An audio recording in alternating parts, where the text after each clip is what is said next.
দ্বিতীয় বিবরণ পুস্তক অধ্যয়নে স্বাগতম। আসুন ১০ অধ্যায় শুরু করি এবং কিছু আশ্চর্যজনক উপদেশ দেখি যা মসি তার মৃত্যুর ঠিক আগে প্রচার করেছিলেন।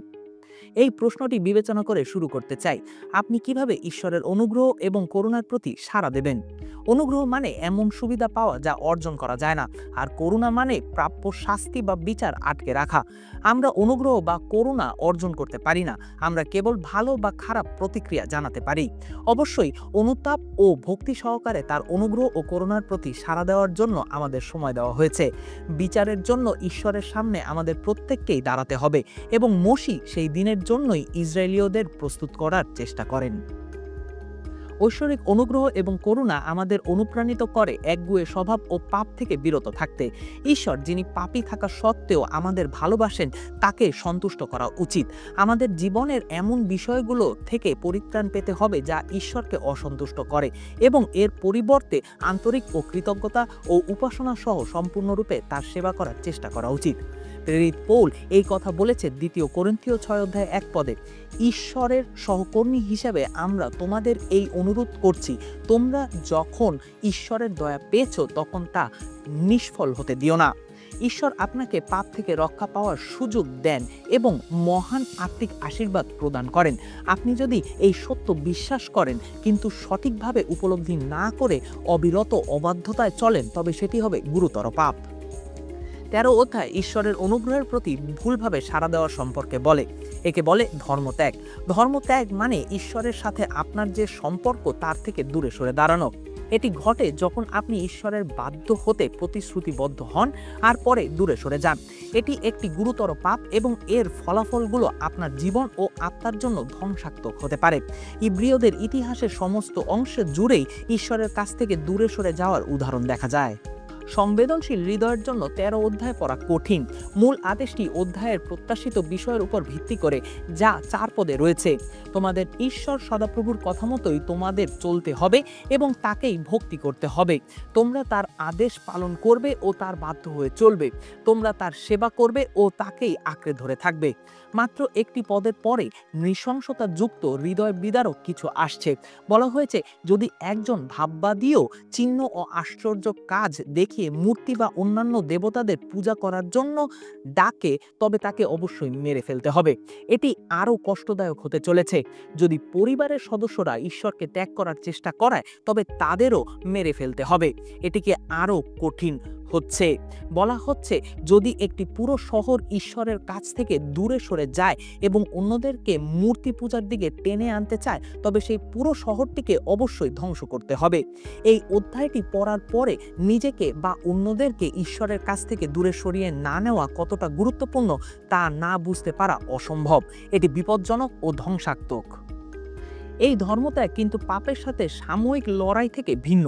এই ধর্মত্যাগ হচ্ছে ঈশ্বরের ব্যবস্থাকে সম্পূর্ণরূপে ত্যাগ করা, যা ২ বিবরণ ২৯ অধ্যায়ে পাওয়া যায়। এটি পৌত্তলিকতা বা প্রতিবেশী লোকদের দেবতাদের প্রতি ফিরে যাওয়া এবং ইসরায়েলের নিজেদের বিশ্বাসকে নষ্ট করার বিষয়। ২ বিবরণ ২৯ অধ্যায় ১৭ থেকে ২০ পদ বলে, কাঠ, পাথর, সোনা ও রূপার তৈরি জঘন্য মূর্তি ও প্রতিমা তোমরা ওই সব লোকদের মধ্যে দেখেছ।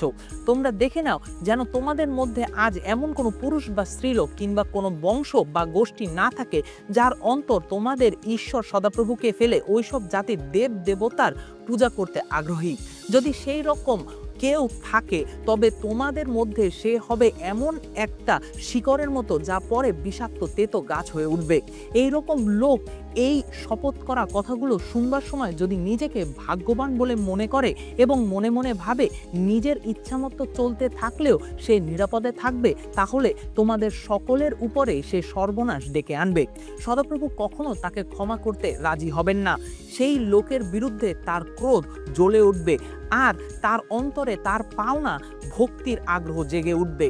এই বইয়ে যে সব অভিশাপের কথা লেখা আছে তা সবই তার উপরে পড়বে। সদাপ্রভু পৃথিবী থেকে তার নাম মুছে ফেলবেন। ২ বিবরণ ১৩ অধ্যায় মৃত্যুদণ্ড দেবার এই ধরনের আদেশ সঠিক বিচার ব্যবস্থা বজায় রাখার সাথে বিরোধিতা করে না। পরিবর্তে এই চরম শাস্তির অর্থ হলো পৈত্তলিকতার বিপজ্জনক প্রভাব থেকে নিজেকে, পরিবার এবং সম্প্রদায়কে রক্ষা করার গুরুত্বের উপরে জোর দেওয়া। পৌত্তলিক দর্শন ও এর মন্দ প্রথা যেমন শিশুবলি ও ব্যভিচার সমাজ থেকে অপসারণ করতে হবে। আমরা যারা পুনরুত্থিত খ্রিস্টের সেবা করি, মণ্ডলীতে তাদের কি করতে হবে সেই বিষয়ে পৌল 1 করিন্থীয় 5:13 বলেছেন, তোমাদের মধ্য থেকে সেই মন্দ লোককে বের করে দাও। সেই কঠিন কিন্তু প্রয়োজনীয় সতর্কতার পরে মসি দশমাংশের আকারে পুরোহিতদের জন্য ঈশ্বরের বিধান নিয়ে আলোচনা করতে শুরু করেন। দ্বিতীয় বিবরণ 14 শিক্ষা দেয় যে আমাদের উৎপন্ন সমস্ত কিছুর প্রথম দশমাংশ ঈশ্বরকে দিতে হবে। এটি ছন্দ বা কারণ ছাড়া কোনো একটা এলোমেলো আদেশ নয়। 14 মসি এর উদ্দেশ্য ঘোষণা করেছেন, তোমাদের ঈশ্বর সদাপ্রভুকে যাতে তোমরা ভক্তি করতে শেখো। এটা উপলব্ধি করা গুরুত্বপূর্ণ যে ভালো বিষয় সকল ঈশ্বরের উত্তমতা থেকে আসে। যখন ইসরায়েলীয়রা আনন্দের সাথে ঈশ্বরের থেকে পাওয়া বিষয়গুলো উপহার হিসেবে দিয়ে থাকে, তখন এর প্রধান ব্যবহার হচ্ছে ঈশ্বরের জন্য কার্যকারীদের টিকিয়ে রাখা, লেবীয়দের পারিশ্রমিক ও মন্দিরের পরিচর্যার জন্য প্রয়োজনীয় বিষয়ের যোগান। এটা অবশ্য গরিবদের সাহায্যের মাধ্যমে ঈশ্বরের কাজ করার একটি উপায়ও বটে। মসি 14:29 আরেকটি উদ্দেশ্য উল্লেখ করে শেষ করেছেন, এতে তোমাদের সব কাজে তোমাদের ঈশ্বর সদাপ্রভু তোমাদের আশীর্বাদ করবেন। 17 মসি ইসরায়েলের ভবিষ্যতের দিকে মনোযোগ দেন, তাদেরকে সেই ভবিষ্যতের ভিত্তি স্থাপনের জন্য ঈশ্বরের বাক্যের বাধ্য থাকতে আদেশ দেন। এই ভিত্তিটি অপরিহার্য, কারণ ইসরায়েলীয়দের কয়েক শতাব্দী ধরে রাজা থাকবে না। তাই মসি 2 বিবরণ 17:14 ভবিষ্যৎবাণী করেছেন, তোমাদের ঈশ্বর সদাপ্রভু যে দেশটা তোমাদের দিতে যাচ্ছেন সেখানে গিয়ে তা দখল করে যখন তোমরা সেখানে বাস করতে থাকবে এবং বলবে, আমাদের আশেপাশের জাতিগুলোর মতো এসো, আমরা আমাদের জন্য একজনকে রাজা হিসেবে বেছে নেই। এই লোকেরা একদিন তাদের জন্য একজন রাজা চাইবেন। এই বিষয়টি ভবিষ্যৎবাণীমূলক অন্তর্দৃষ্টির মাধ্যমে বুঝবার পরে মসি তাদের অনুসরণ করার জন্য কিছু স্থিতিস্থাপক স্থাপন করেন।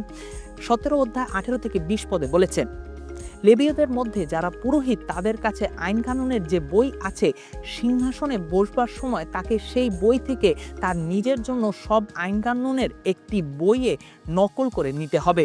সেটা তার কাছেই থাকবে এবং সারা জীবন তাকে তা পড়তে হবে, যাতে সে তার ঈশ্বর সদাপ্রভুকে ভক্তিপূর্ণ ভয় করতে শেখে এবং এই আইন কানুন ও নিয়মের কথাগুলো মেনে চলে।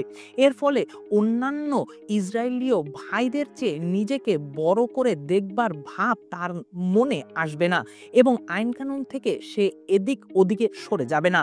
এতে সে ও তার বংশধরেরা ইসরায়েলীয়দের উপরে অনেক দিন রাজত্ব করতে পারবে। ইসরায়েলের প্রথম উত্তম রাজা দাউদ গীতসংহিতাতে আশীর্বাদপূর্ণ ব্যক্তির পরিচয় দেয়। তিনি বলেছেন যে ঈশ্বরের দ্বারা আশীর্বাদ প্রাপ্ত ব্যক্তি কাকতালীয় বা দুর্ঘটনা দ্বারা আশীর্বাদ পায় না। তিনি ঈশ্বরের দ্বারা আশীর্বাদিত হন কারণ তিনি বাইবেলের বাক্য ভালোবাসে, বিশ্বাস করে এবং তাতে আনন্দিত হয়। সে দিনরাত সত্যের ধ্যান করে, জলস্রোতের কাছে মাটির গভীরে শিকড় পৌঁছে যাওয়া গাছের মতো। এটাই ঈশ্বরের আশীর্বাদের মাপকাঠি। হাস্যকরভাবে আমরা যখন দাউদের ঘটনাগুলো পড়ি তখন আমরা লক্ষ্য করি যে তার জীবনের বেশিরভাগ সমস্যা আসে যখন তিনি ঈশ্বরের বাক্যের অবাধ্যতায় চলেন। 2 বিবরণ 18 একটি শক্তিশালী উপদেশ আছে যা জাদুকরী রহস্যময় বিশ্বাসের বিরুদ্ধে কথা বলে। মসি ইসরায়েলীয়দের মানব বলি বা কালো জাদু অনুসরণ করতে নিষেধ করেছেন। তিনি তাদেরকে সাহায্যের জন্য আত্মাদের ডাকতে বা মৃতদের আত্মার সাথে যোগাযোগ করার চেষ্টা না করতে বলেছেন। তারা অবশ্যই ভবিষ্যৎবাণীকারী, মনোমুগ্ধকর, ওঝা বা জাদুকর হয়ে উঠবে না। যে এই কাজ করে সে প্রভুর কাছে ঘৃণার পাত্র। এই ধরনের পৈত্তলিক আচরণের কারণেই ঈশ্বর তাদের স্থানচ্যুত করেছেন যারা বর্তমানে প্রতিশ্রুত ভূমিতে রয়েছে। স্বর্গ এবং পৃথিবীর মধ্যে আমাদের বিবেচনার ঊর্ধ্বে যদি কোনো আত্মিক বাস্তবতা থেকেও থাকে, তথাপি শাস্ত্র স্পষ্ট বলেছে যে ঈশ্বরের লোকদের এই ধরনের বিষয়ের সাথে কোনো সম্পর্ক নেই। কিছু লোক যে কোনো ধরনের আত্মিক কাজ দেখতে উদ্বিগ্ন থাকে এবং যে কোনো ধরনের আত্মিক আশ্চর্য কাজই পবিত্র আত্মা দ্বারা মনে করে। এটি চিন্তা করা একটি বিপজ্জনক বিষয়। বাইবেল আমাদের 1 যোহন 4:1 স্পষ্টভাবেই বলে, প্রিয় সন্তানেরা, তোমরা সব আত্মাকে বিশ্বাস করো না, বরং যাচাই করে দেখো তারা ঈশ্বর থেকে এসেছে কিনা, কারণ জগতে অনেক ভণ্ড নবী বের হয়েছে। বাইবেল আমাদের আত্মিক মাত্রা সম্পর্কে শিক্ষা দেয় যে তা ইতিবাচক বা নেতিবাচক হতে পারে। একজন আত্মা আছেন যিনি পবিত্র এবং ঈশ্বরের আত্মা। প্রকৃতপক্ষে বাইবেল শিক্ষা দেয় যে পবিত্র আত্মা হচ্ছে ঈশ্বর, কিন্তু এমন কিছু আত্মাও আছে যারা পবিত্র বা ঈশ্বরের নয়। আপনি হয়তো ভাবছেন, আমি কিভাবে পার্থক্য করতে পারি? যদিও এটি বলা সবসময় সহজ নয়, তবে কিছু স্পষ্ট বৈশিষ্ট্য আছে। আপনি যদি ভবিষ্যৎবাণী, প্রেত চর্চা, জাদুকর বা মন্ত্রের সাথে জড়িত থাকেন, তবে আপনি এমন একটি আত্মার সাথে বাস করছেন যা ঈশ্বরের নয়। ঈশ্বর দৃঢ়ভাবে ইসরায়েলীয়দের পৌত্তলিক আত্মিক জগতের সাথে জড়িত হতে নিষেধ করেন এবং ঈশ্বর চান না যে আমরা আজ সেই একই মন্দের সাথে জড়িত হই। 18 অধ্যায়ে আমরা দেখি দিব্যতান্ত্রিক ভাববাদীর উপরে একটি মহান উপদেশ আছে। গণনা পুস্তক 12 অধ্যায়ে ফিরে যায়। মসিকে বিশেষ শ্রেণীর একজন ভাববাদী বলে ঘোষণা করা হয়েছে, যাকে অনেকে ঈশ্বরতান্ত্রিক ভাববাদী বলে অভিহিত করেছেন, যিনি কেবল একজন ভাববাদী নন কিন্তু রাজার মতো কাজও করেন। গণনা পুস্তক 27 অধ্যায় 15 থেকে 17 পদে মসি ঈশ্বরকে তার জায়গায় কাউকে উপস্থাপন করতে বলেন, যাতে লোকেরা মেষপালক ছাড়া মেষদের মতো না হয়। দ্বিতীয় বিবরণ 18 অধ্যায় 15 থেকে 18 পদে ঈশ্বর একটি প্রতিশ্রুতি দিয়ে সেই প্রার্থনার উত্তর দেন। মসি বলেন, তোমাদের ঈশ্বর সদাপ্রভু তোমাদের ইসরায়েলীয় ভাইদের মধ্য থেকেই তোমাদের জন্য আমার মতো একজন ভাববাদী দাঁড় করাবেন। তার কথা মতো তোমাদের চলতে হবে।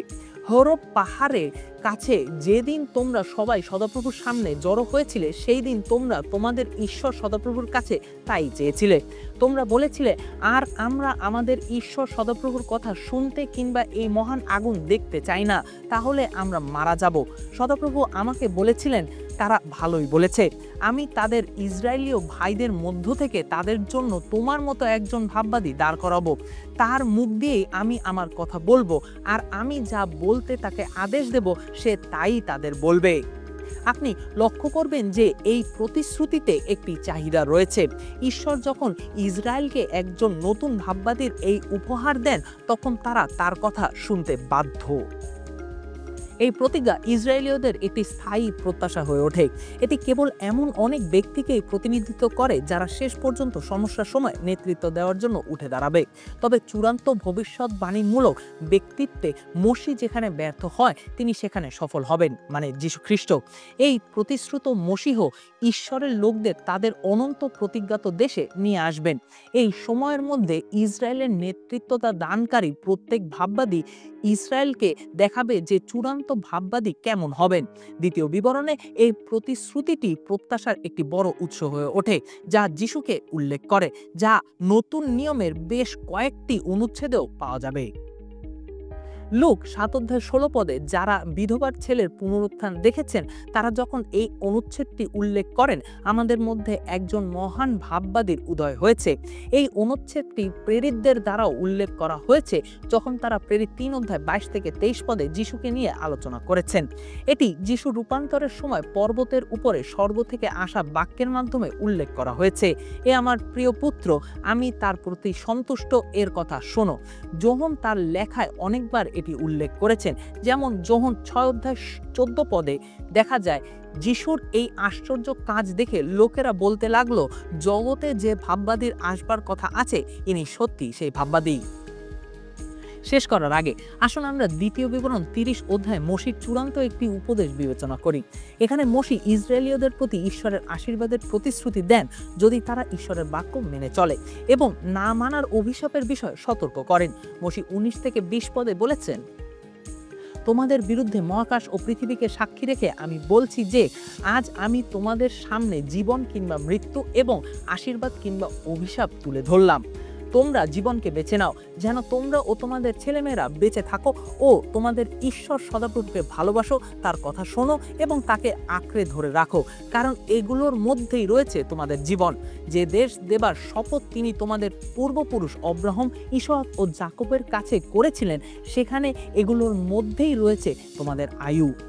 আজও আমরা সবাই এই একই প্রশ্নের মুখোমুখি হই, আপনি কি জীবন না মৃত্যু বেছে নেবেন? জীবন বেছে নিন। যিশু স্বাধীনতা এবং জীবনের পূর্ণতা প্রদান করেন এবং তিনি চান যেন আপনি সেই জীবনের অভিজ্ঞতা লাভ করেন।